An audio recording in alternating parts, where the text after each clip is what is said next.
"Don't open the doors," my sister-in-law said through the cracked window. "If you love her, you'll let her learn." My daughter Lila was strapped into the back seat of my SUV. The engine was off.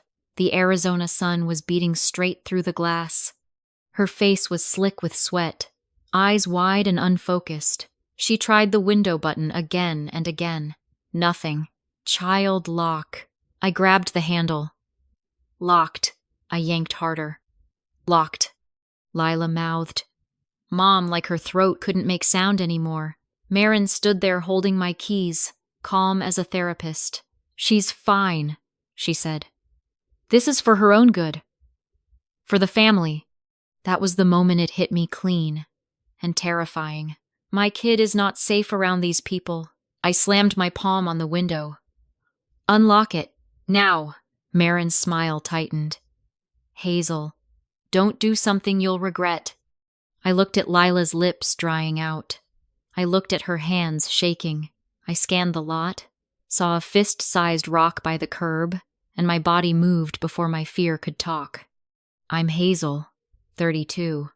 I cut hair at a busy little salon outside Tucson. I spend my days making strangers feel better in a chair. I've never been arrested. I don't even like confrontation. But when you see your child fading behind glass, you stop caring about being reasonable." The rock hit the passenger window with a loud slap. Heads turned, phones lifted. The glass didn't break. Marin stepped closer, not toward Lila, toward me. "Stop acting unstable," she hissed. "You're proving my point. Your point is my daughter can't breathe."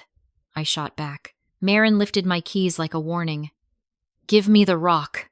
We'll handle this the right way." The right way, in Marin's mouth, meant the way where I lose. An hour earlier, she'd slid a paper across her kitchen table, all soft voice and concerned eyes. "Just signed temporary guardianship," she'd said. "Ryan's gone. It'll make things easier, school pickups, doctors. You look exhausted. Ryan is my husband. He's overseas on a construction contract. Weeks away, short calls. A lot of, I can't deal with drama right now." When he's gone, Marin inserts herself like she's part of the marriage. I read the form and felt my stomach drop. Temporary guardian. Marin Cole. Child. Leela Bennett. Duration. 90 days. 90 days is long enough to become normal. 90 days is long enough to make a judge shrug. "I'm not signing that," I'd said. Marin didn't argue. She just watched me, like she was studying my reaction. "Ryan asked me to," she said. "He's worried about you." "Worried about me?" I'd repeated, because I couldn't believe she said it out loud. She leaned in. "He said you've been overwhelmed, that you forget things, that you snap." And there it was, her favorite trick. Take normal mom stress, label it unstable, then offer herself as the solution. Lila had wandered in, hair messy, clutching her tablet. "Can we go to the park?" Marin smiled at her. "Maybe later, sweetheart. Mommy and I are talking grown-up stuff." Lila looked at me with that kid question. "Are we okay?" I smiled back and lied. "We're okay." We weren't. Marin suggested we go grab groceries to reset. She offered to drive because, in her words, "You look shaky." I handed her my keys because I was still trying to be polite in a house where politeness was used against me. Inside the store, Lila pointed at a freezer. "Popsicle?" Marin said. "No. Sugar makes you hyper." Leela turned to me. "Mom, it's hot," I said. "We can get one." Marin's smile went thin. "We said no, Lila." The way she said, we made my skin crawl. Like she was training my daughter to answer to her. Lila whispered, "My throat hurts." Marin straightened and looked right at me. "See? Dramatic." Just like you. That's when I raised my voice, not at Lila, at Marin. "Don't talk about my kid like she's a problem." Marin moved fast. Too fast. Her hand dipped into my purse in the cart and came up with my keys. Then she took Lila's hand and said, loud enough for people to hear, Come on, sweetie. Mommy needs a minute. I followed them out, heart banging. Marin, stop! Give me my keys. She didn't turn around. At my SUV, she opened the back door and guided Lila in. My daughter climbed in because adults are supposed to be safe. Then Marin shut the door. Click! I grabbed the handle. Locked. Child lock, Marin said, like it was a parenting tip. Safety feature. Lila's eyes went huge. Mom? I'm right here, I said, forcing my voice calm. Look at me, baby. Keep breathing. Marin dangled my keys. Now, she said softly. Are you ready to sign? Or do we need to involve someone who can make you? Involve someone. CPS, police, court. She was building a story where I'm the unstable one and she's the rescuer. Back in the lot, with Lila sweating behind glass, Marin kept talking like this was a lesson. She needs consequences, she said. Respect, structure, family. I lifted the rock again. Unlock my kid, I said. Or I break the window. Marin's voice stayed smooth. Do it. Then everyone will see who you are. A man nearby raised his phone, recording us. Hey! He shouted at Marin. Unlock the child! Marin turned to him with a practiced smile. Sir, she's having an episode. I'm protecting the little girl. Episode. That word is a weapon. It turns a mother into a threat. I stepped into the lane of cars and screamed. Call 911! My daughter is locked in a car. The crowd shifted. Someone actually dialed. I heard it. Yes, we need police. There's a child trapped. Marin's face finally tightened. Not panic. Calculation. A siren started to wail in the distance. Marin leaned in close enough that only I could hear and whispered, Ryan will choose me. Then she smiled like she already knew something I didn't. The officers rolled up fast 2 patrol cars, lights flashing against the windshields. The second they stepped out, Marin lifted her hands like she was surrendering, keys still in her grip. Thank God, she said. She's having a breakdown. I was trying to keep the child safe. I wanted to scream. But I forced myself to point, not perform. My daughter is locked in that car, I said. It's 108 degrees. She's overheating. One officer moved straight to the SUV. He tried the door. Locked. He looked at Marin. Keys. Marin handed them over with shaky fingers, pure theater. The door opened and heat poured out. Lila sucked in air like she'd been underwater. The moment she saw me, she sobbed and reached for my shirt. I scooped her up and felt how hot her skin was. My stomach turned. The other officer kept watching me like I was the risk. Ma'am, put the rock down. I dropped it. Not because I trusted him, because I needed no distractions. I needed my kid okay. Marin talked fast, low, and sweet, aiming her words at the officers like darts. She threatened to smash the window, Marin said. She's been unstable since my brother left. She forgets things. She gets aggressive. I turned on the child lock so Lila wouldn't get hurt. Lila clung to me, cheeks wet, hair damp. She whispered, She took your keys. The officer crouched near her. Sweetheart, did Aunt Marin lock you in? Lila nodded once, then hid her face. Marin laughed lightly. She's confused. She's upset because her mom scares her. I looked around and spotted the man who'd been recording. Sir, I said, can you show them the video? He stepped forward. I got her holding the keys, he said. I got the kid crying. I got her saying the mom's having an episode. The older officer took the phone, watched for 10 seconds. Then his face shifted less neutral, more certain. He handed it back. We'll get a copy, he said. Thank you. An ambulance pulled in. An EMT checked Lila's pulse and temp, then handed her water. She needs to cool down, the EMT said flatly. Closed cars get dangerous fast. Marin tried to step closer. It was only a minute, she insisted. The EMT didn't look at her. You don't get to guess, While they worked on Lila, the officer asked me the question that always changes the air. Where's the child's father? Overseas, I said. Working. Marin jumped in. He's available, she said quickly. He just doesn't always answer, Hazel. The officer's radio crackled. He turned away, listened, then came back with a new tone. Miss Cole, he said to Marin, what's your full name and date of birth? Marin blinked, annoyed. Why am I giving you that? Because I asked, he said, calm but firm. She answered, still confident. She'd never been treated like a suspect before. The officer stepped aside, spoke into his radio again, then returned. Miss Cole, sit on the curb for me. Excuse me? Marin snapped, the sweetness slipping. Now, he repeated. Marin sat, rigid with offended rage, like the ground had insulted her. My phone buzzed in my pocket. Ryan, I answered, because I wanted no surprises later. Hazel, he said, voice tight. Marin texted me. What is happening? She locked Lila in the car, I said, in the heat. She tried to force me to sign guardianship papers. Ryan exhaled, like I'd inconvenienced him. That's not what she said. I don't care, I said. Paramedics are checking Lila. Police are taking statements. A pause. Then Ryan said, Hazel, you need to calm down. I stared at Lila, my child's forehead still shiny with sweat, and something inside me snapped clean in half. Did you tell her to do this? I asked. No, he said fast. Of course not.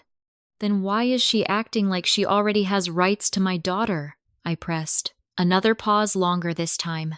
Because we talked about a backup plan, Ryan admitted. You've been overwhelmed. I swallowed hard. Ryan, did you sign anything? Silence again, the kind of silence that answers you. My voice went quiet. What did you sign? Ryan finally said. A power of attorney. For emergencies. Marin said it was standard. Power of attorney. A neat little phrase that turns into a knife when someone wants your life. I closed my eyes for a second and heard Marin's voice in my head. Involve someone.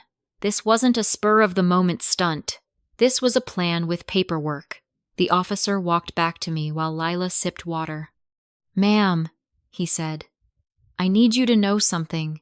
Miss Cole has a restraining order in another county. My head snapped up. Against her? Yes, he said. And it involves a minor. Marin's face drained on the curb, just for a blink, before she rebuilt her expression into outrage. That's old, she shouted. It was a misunderstanding. The officer didn't argue with her. He spoke to me. CPS will be notified, he said. And for now, Miss Cole is not to be near your child. Marin stared at me like I'd framed her. Then she lifted her chin and called out, loud enough for everyone to hear. She can't keep Lila from her father. She can't just run. Run. Like leaving danger is a crime. The EMT finished and said Lila was okay, scared, overheated, but okay. I wanted to sink to the ground with relief. Instead, I felt a new fear settle in, because now I knew two things. Marin had a history, and Ryan had already handed her legal power. And if they couldn't win with intimidation in a parking lot, they were going to try to win with a judge. That night, while I buckled Lila into a different car and drove toward a place Marin couldn't find, my phone lit up with a new email notification from Ryan's attorney. Subject line, Emergency Temporary Orders. The hearing was in 48 hours, and my husband was asking a court to take my daughter from me. Before I go further, if you're still watching, hit like and subscribe. Stay with me, because what I found out next made me realize Marin didn't build this plan alone. And the end of this story is going to make you question what "for the family" really means. I took Lila to my friend Jess's apartment that night. 1 bedroom, cheap blinds, 2 deadbolts. The kind of place nobody thinks to look for you. Lila fell asleep with her sneakers on. Not because she forgot, because her body didn't trust that we were staying. I sat on the floor beside the couch and watched her breathe. My phone kept lighting up Ryan, Marin, Ryan again, like they were taking turns wearing my skin down. Then a new number popped up. I answered. Hazel Bennett? A woman asked. Yes. This is Dawn Keller with CPS. We received a report involving your daughter. My throat went tight anyway, even though I'd known Marin would do it. She'd been threatening to involve someone since lunch. I need to ask you some questions, Dawn said. Professional, not cruel. Where does Lila sleep? Who watches her when I work? Do I drink? Do I use drugs? Have I ever been hospitalized for mental health? I answered everything, fast and steady. No, no, no, no. Then Dawn asked, Has your husband expressed concerns about your stability? I froze. He has? Dawn didn't confirm or deny. I'll be meeting you tomorrow, and I will need to speak with Lila. After I hung up, I stared at my phone until my eyes hurt. Then I opened my texts. Marin had sent a photo, not the power of attorney, a different form, temporary guardianship, and it had a signature on it, Ryan's. My stomach dropped so hard I actually felt dizzy. I called him. He answered like he'd been waiting. Hazel, please don't make this worse, he said. Explain why your signature is on a guardianship form, I said. My voice was flat. That scared me more than yelling. Ryan hesitated, then rushed words like he could shove them back into my mouth. It's temporary, he said. Just while I'm gone. Marin can handle pickups, appointments. You didn't ask me, I said. I didn't want to stress you out, he replied. Stress me out. Like I'm a toddler you manage with distractions. Ryan, I said slowly, are you trying to take our daughter? No, he snapped. I'm trying to protect her. From what? I asked. From me? He didn't say. But he didn't have to. Then he admitted the thing he'd been hiding behind soft words. I filed an emergency petition, he said, for temporary custody. My hands went numb. On what grounds? You've been unpredictable, he said. You've been intense. Marin's worried, I repeated, tasting the lie. I pictured Lila behind glass, lips drying out. I pictured Ryan's calm voice telling me to calm down, and I understood. He wasn't hearing my reality. He was hearing Marin's. You already chose, I told him, and I hung up before he could turn it into my fault. Jessa made coffee at midnight like caffeine could solve court. I showed her the guardianship photo. Her face hardened. That's a custody play, she said. I know, I whispered. You need a lawyer, she said. Tonight. It's midnight, I argued. Custody doesn't care, she replied. We found an attorney who answered after hours. Nia Park. Sharp, quick, the kind of woman who doesn't get hypnotized by, but we're family. She told me to save everything. Texts, call logs, emails, any video, any timestamp. Family court is paperwork, she said. Feelings don't count unless you can prove them. So I started pulling proof. That's when I remembered my doorbell camera app. Ryan had set it up years ago and never removed his access. I'd never thought it mattered. Now, it mattered. I checked the activity log, and my heart sank. There was footage from earlier that evening, Ryan at Marin's front door, suitcase at his feet. So he'd flown home, not to me, to her. Marin opened the door and hugged him like she'd won a prize. Then she leaned in and whispered something in his ear. Ryan nodded. Then Marin looked straight at the camera and lifted her phone like she was waving at me through my own walls. It wasn't just paperwork. It was coordinated. It was rehearsed. At 1:17 a.m., an email hit my inbox. Notice of hearing. Temporary orders. I opened the attachment and felt sick. The petition described me as emotionally unstable. It listed erratic outbursts. It claimed I forgot to pick Lila up from school. I didn't, Marin had offered, then told Ryan I'd spaced out. It claimed I left the stove on. I hadn't. Marin had cooked at my house once to help and left a burner running. then called Ryan in a panic. It claimed I yelled at Lila. I hadn't. I'd raised my voice at Marin, but on paper, it didn't matter who I'd yelled at. The story was already written. At the bottom, the proposed supervisor for my visitation was listed in bold. Marin Cole. I stared at her name until my vision blurred. The next morning, Dawn from CPS showed up at Jessa's door. Polite smile, sharp eyes, clipboard like a shield. I need to speak with Lila alone, she said. Lila looked up at me, scared but trying to be brave. I nodded, because refusing looks guilty, and Marin built her whole plan on me looking guilty. Dawn took Lila into Jessa's bedroom and closed the door. I sat in the hallway, palms sweating, listening to my child's small voice through the wall. And then I heard it, Lila whispered. Aunt Marin said, Mommy might go away if I don't behave. My throat closed. Because Marin hadn't just attacked me in court. She'd been planting fear inside my daughter. And if Marin could get into Lila's head, she didn't need to win one hearing. She could break us long term. When Dawn opened the bedroom door and stepped out, her expression had changed. Less neutral, more serious. She looked at me and said, We need to talk about your sister-in-law. And behind her, Lila sat on the bed, squeezing Jessa's spare pillow like it was a life raft. I knew then the next part wasn't just about custody. It was about what Marin had done before, and what she was capable of doing again. Nia didn't waste time. She called me that afternoon and said, Hazel, I pulled Marin's public records. My stomach clenched. And?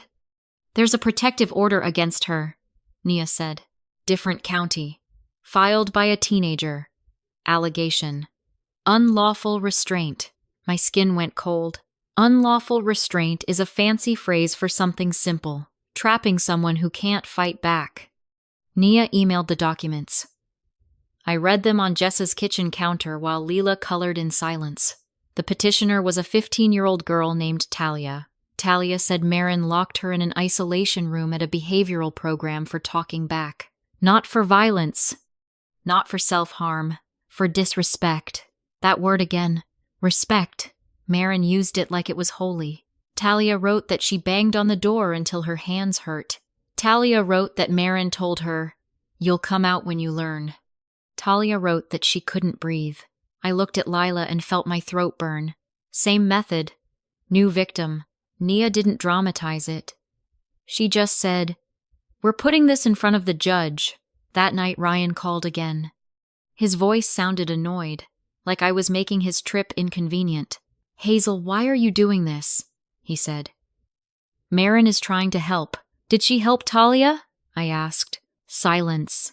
Then Ryan said, That was exaggerated. Of course it was. Everything harmful becomes exaggerated when you want to keep loving the person who did it. Ryan, I said. She locked Lila in a car. She was protecting her, he insisted. She was controlling me, I corrected. And you let her, he tried to pivot. If you cooperate, the judge will see you're stable. There it was again. Cooperate, be pleasant, be small, or lose your child. After I hung up, I checked our bank account like Nia told me to. I hadn't wanted to. Money was always Ryan's category. But when I scrolled through deposits, I saw it transfers from Marin every month.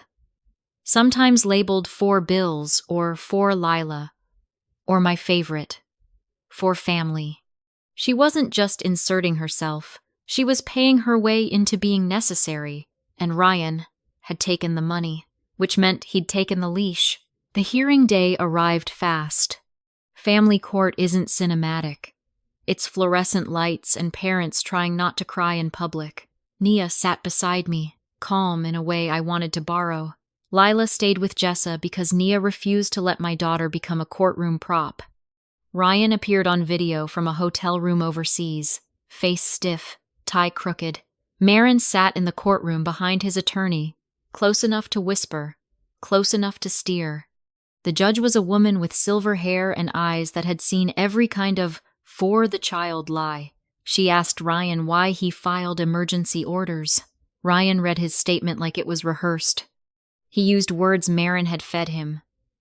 Volatile, unpredictable, emotionally unstable. He listed the same claims from the petition. Forgot pickups, left the stove on, angry outbursts. Then Marin asked to speak. Not as the villain, as the worried aunt. I love Lila, she said, voice trembling. I just want her safe. Hazel has been struggling, the judge asked. Struggling how? Marin sighed sadly. She lashes out. She makes scenes. She scares the child. She didn't mention the locked car. She didn't mention the heat. She didn't mention my keys in her hand. Nia stood. Your Honor, we have witness video from the incident that triggered this petition. I would say. Marin's eyes flicked one tiny crack, then she rebuilt her face into concern. Nia played the videos, 2 angles from 2 strangers.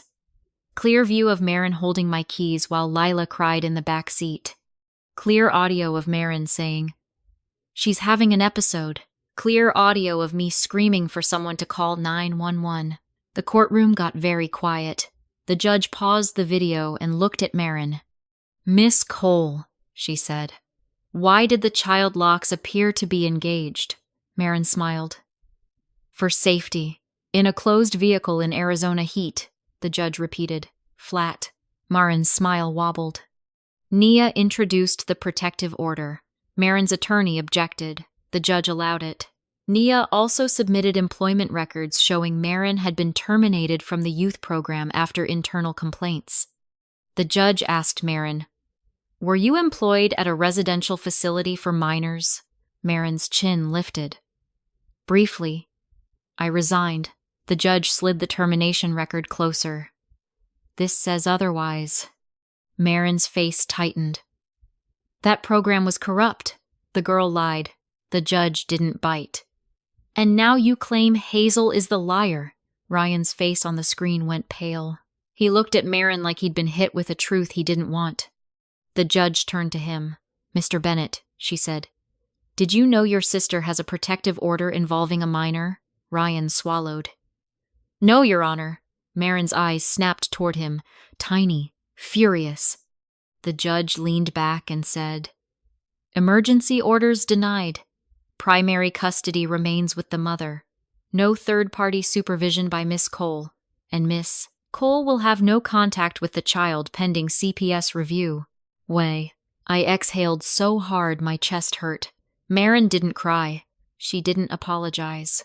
She leaned toward Ryan's video screen and whispered something, her mouth barely moving. Fix this. After the hearing, Marin's attorney tried to pull me aside with that polite voice lawyers use when they want you to agree quietly. Nia blocked him with her body. Everything in writing, she said. Marin watched from behind him, eyes sharp, lips pressed, like she was memorizing every detail for later. Outside the courtroom, my hands finally started to shake. Not because we'd won the hearing, because I knew Marin wasn't the type to accept a no. She was the type to turn a no into a new angle, and Ryan standing on that screen had looked less like a partner and more like a man waiting to be told what to believe. That look haunted me all the way to the parking garage. As we walked out, my phone buzzed with a doorbell notification from Jessa's apartment. Live feed. A man in a plain polo stood at her door holding a clipboard. And just behind him, half in frame, was Marin smiling again, like court was just a speed bump she'd lost in front of a judge. So now she was bringing the fight to my front door. Nia rode with me back to Jessa's. Don't go in angry, she said. Go in documented, I nodded, but my stomach was a tight knot. Because Marin wasn't just at the door, she'd brought authority with her. Jessa opened the door before I could knock. Her face was pale. They said it's a welfare check, she whispered. CPS. Inside, Lila sat on the couch with her stuffed cat, shoulders hunched like she was trying to be small. Dawn Keller stood in the living room with another CPS worker, a man holding a tablet, and there was Marin, right behind them, hands folded, expression worried like she'd simply followed to support. Nia stepped in first. Miss Keller, I'm counsel for Hazel Bennett, she said. A no-contact order against Marin Cole was issued today. Dawn's eyebrows lifted. She turned to Marin. Is that true? Marin blinked, offended. They can't do that. I'm family. Family doesn't override court orders, Nia said. Dawn's tone stayed professional, but it sharpened. Miss Cole, step outside. Marin didn't move. Because Marin only obeys when it benefits her, the male worker said. We need to verify the child's environment. Of course, I said. Check anything. My daughter is safe. I kept my voice steady because Marin needed me to crack. About 10 minutes into this, while Dawn walked through the bedroom and asked Jessa basic questions, Marin tried to slide closer to Lila. She crouched, sweet voice on. Hi, sweetheart. You can tell the truth. Aunt Marin's here. Lila flinched like Marin was a loud noise. My heart snapped. And right here before the ending, tell me something in the comments when we're done.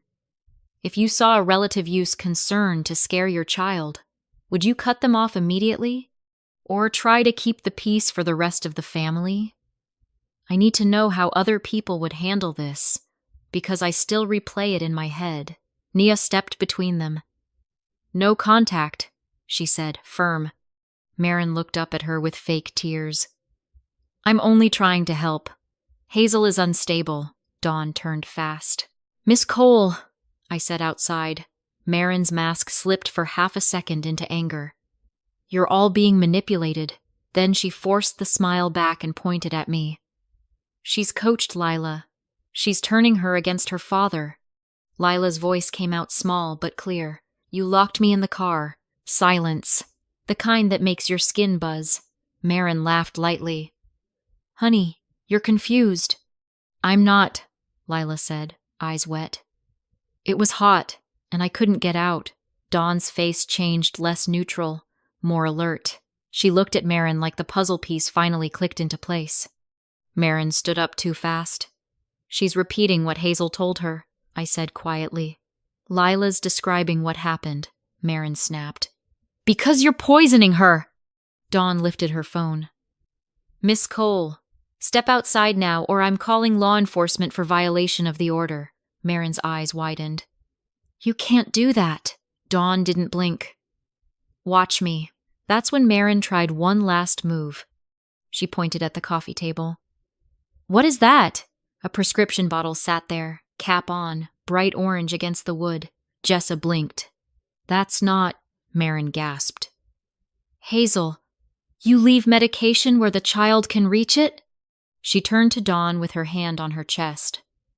I'm not accusing. I'm just worried. Worried. Again. Always worried. I stared at the bottle and felt my stomach flip. It hadn't been there earlier. I knew it. Because I'd been sitting in that room the whole time, watching my kid like a hawk. Nia's voice went cold. Check your recording. The male worker tapped his tablet, brows knitting. We have continuous video from entry, he said, scrolling. He paused. Then his face tightened. Miss Keller, he said. She placed it. He turned the screen slightly. Just enough for us to see. The footage showed Marin slipping her hand into her purse while Dawn was in the hallway, then placing the bottle on the table like she was setting bait. No accident, no confusion. A setup. Dawn looked up at Marin. Hands where I can see them. Marin's face went very still. This is ridiculous. Dawn stepped back and called police. When the officers arrived, Marin switched back to tears instantly. I was trying to protect my niece, she sobbed. Hazel is unstable. She's manipulating everyone. The officer watched the clip, read the no-contact order, then looked at Marin. Ma'am, he said, turn around. Marin's eyes snapped to me, furious. You're destroying this family, she hissed. I held Lila tighter. No, I said. I'm stopping you. They cuffed her in Jessa's hallway, Lila whispered. Is she going to lock me again? That question crushed something inside me, because it meant Marin had already taught my child to fear being trapped. Ryan called right then. I answered, because I wanted him to hear the truth in real time. He heard the cuffs. He heard Marin crying. He heard Lila's whisper. His voice came out small. Hazel, I didn't know. I said, You didn't want to know. He didn't argue. I'm coming home, he said. You can, I replied. But you're not coming home to me. The next week, I filed for separation. No dramatic speech. Just paperwork and signatures that felt like taking oxygen back. CPS closed the immediate danger assessment after reviewing the police report and video. Nia helped me get a protective order for me and Lila, no contact from Marin, and supervised visits for Ryan until he completed counseling and parenting classes. Ryan didn't fight dirty after that. I think he finally saw Marin's help for what it was. Control with a smile. 2 months later, Lila and I moved to a small place across town. New locks, new school, new routines. Lila stopped sleeping in her sneakers. Sometimes she still asks, Am I in trouble? And every time I tell her, No, you're allowed to be safe. Marin's criminal case moved forward, violation of the order, child endangerment, and interference with an investigation. She kept telling anyone who listened that she was being punished for caring too much. Of course she did. That's her whole costume, and I'm left with one question that I want you to answer honestly. When a family member uses the language of love to take a child's freedom when help becomes a trap, do you still call that family? Or do you walk away, even if everyone calls you selfish? Because I walked away. And for the first time in a long time, my daughter can breathe.